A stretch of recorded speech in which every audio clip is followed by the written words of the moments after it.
The Joint United Nations Programme on HIV/AIDS indicates that 38 million people have HIV globally. 2 out of 3 of those people are found in the sub-Saharan Africa. 3.3 million children in the Eastern and Southern Africa have HIV, which is 8% of the entire HIV prevalence in the 2 regions. In a dialogue on ending the HIV epidemic among adolescent girls and young women in Africa, different youth like Joyce Amondi, who is HIV positive, shared ideas on what it could take to approach the viral disease. Monjiru Wanjiru also noted that the youth needed to be included on the discussion table for more of their involvement.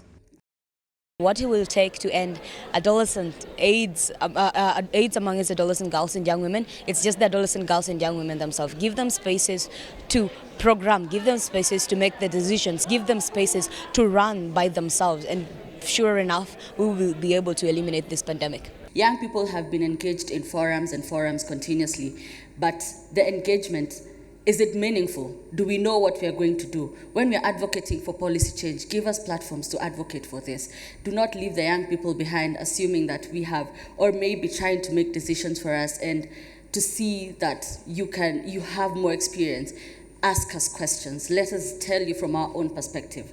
Different conflicts on the continent and lack of knowledge of HIV/AIDS were some of the challenges and reasons that increase HIV infections in some countries, especially among women and girls, as explained by Innocent Madiasoitile, Regional SRH and HIV Advisor for the United Nations Population Fund.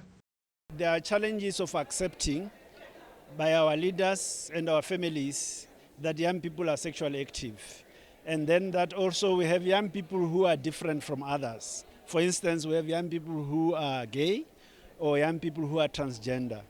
And because we are finding it difficult to believe that our young people are sexually active, it then becomes very difficult for us to accept policies that would help. For instance, as UNFPA, we are promoting comprehensive sexual education.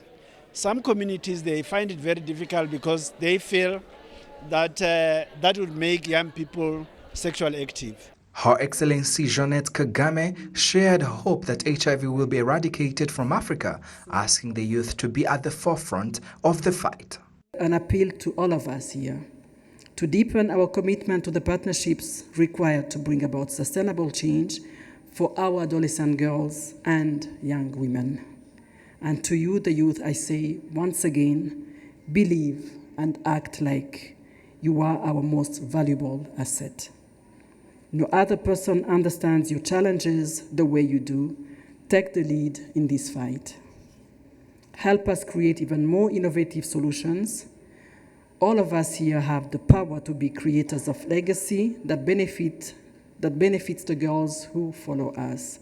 That is the mission we are called upon to embrace together today and every day.